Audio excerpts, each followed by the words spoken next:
Hi crafters, this is the Crafting Chef bringing you another tutorial on behalf of Sub This and That, home of the monthly Sublimation box. In today's tutorial, I'm working from our February 2025 box titled Crafted for Spring. See the description box down below for all the items included in this box. Today I am going to sublimate this square glass clock. How cute is this? This is I think going to be a great gift for Mother's Day, or if you give gifts for Easter or you want to give someone a nice gift. If you have a housewarming that you're going to and you have a photo of the homeowner, I think this would also make a lovely gift for them as well.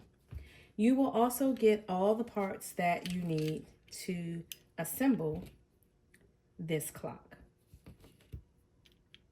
In the second hand, main hand, oops, there's the other one. And so we're going to assemble this at the end of the video. So the first thing I'm going to do is grab some alcohol mist and a light cloth, and I am just going to wipe off the clock. When you print your image for this clock, do not mirror your image. You want to print your image just like you would any normal print that you're not using for sublimation. So again, just make sure you do not mirror your image. So I'm going to go ahead and line this up and tape it down. I'm going to have to pull this in closer to me to make sure that my words are lined up where I want them to go. So I'll be back after I finish taping it down. You guys, I was in my own world about to mess up as I had the image on the wrong side. So you want to make sure you tape your image down to the back of the clock. And as you can see, when I turn it around, turn it that way, you can see how lined up your image is in your clock. So I think I need to move this over just slightly. And I'm going to take it over to my heat press, and I'm going to press this at 400 degrees for 120 seconds. It's 2 minutes with a light pressure. So after removing it from the heat press, it is glass. You want to let it cool for a bit. I've had this sitting here for about 3 minutes so far, and it is really, really hot. But look how gorgeous. You can see the image from this side of the clock. So I'm going to go ahead and let this cool, and then we'll come back and assemble the clock. All right, guys, I am back to show you how to assemble your clock. And the first thing I want to point out is on your second hand, be very careful when you are handling this because it bends very, very easily. It's very delicate, so be careful when handling this, that piece. So because I needed to pull this in closer to add the battery, and I also accidentally got it stuck, got the piece stuck. You're going to take, I'm going to show you what that piece looks like. You're going to take your battery pack, and you have a little gold piece. You will stick the battery pack through the back of the clock, and then you'll place this on the piece that sticks out from your front of your clock. So you see that here, except I got mine stuck. I didn't even get to put it all the way on there, and that was absolutely user error. But it still works for me to show you how to assemble. So let me move this out the way. You want to, we'll see if it works because it's really sticking up. Yeah, I don't know how I got that stuck, but hopefully my husband will be able to fix it for me. So you want to add your arms to the clock. See if I can come in, put that one there.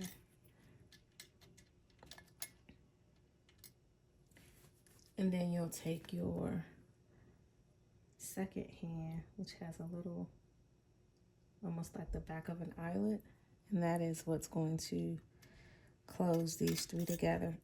So I have to pull this in closer, but that is how you're going to close that off. So let me just pull this in closer to me.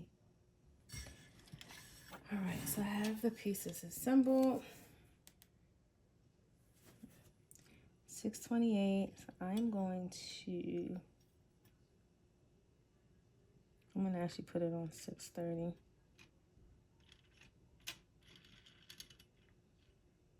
And then before I add the battery, this clock also has an arm so that you can stand it up. And that's what this hole is here. So you will put this piece through the hole and cap it off.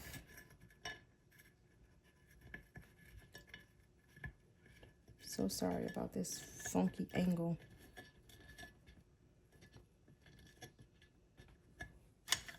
That allows your clock to stand up. This is why I have to fix these. Now I'm gonna put in the battery. I did put the battery in earlier and I had to take it out because, of course, once you put the battery in, it starts ticking. So the hand kept moving as I was trying to set it down. So I'm gonna go ahead and put the battery in.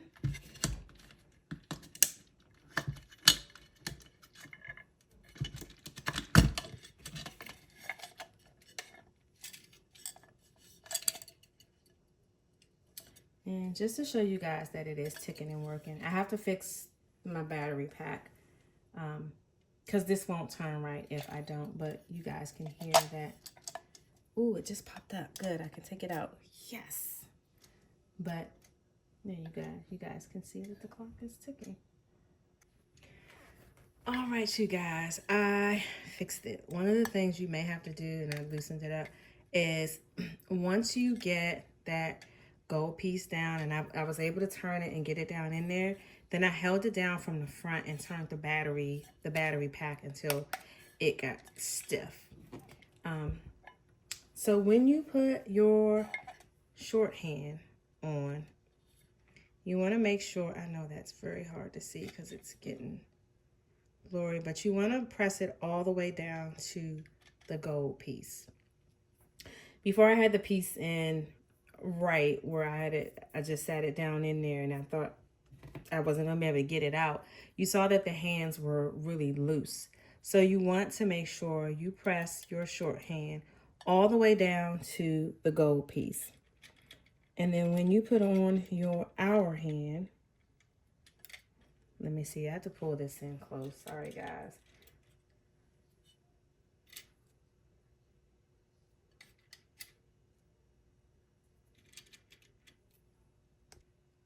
Okay, so when you also put on your hour hand, you want to do the same thing.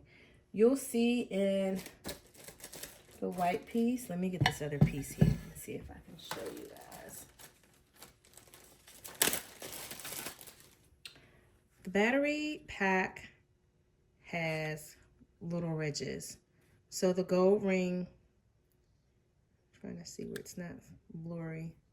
Sorry guys, I'm trying it in this light. It's hard to see. But it has like two layers, so to speak. So the very top piece is really small and then it flares out a little bit. So your shorthand will be flush to the gold, and then your hour hand will go right underneath the first bump, so to speak. So I'm gonna go ahead and push my second hand, and let's see what time it is. It's 6:40.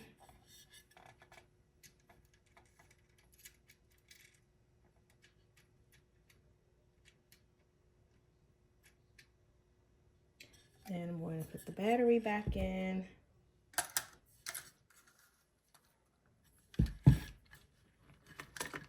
Always forget.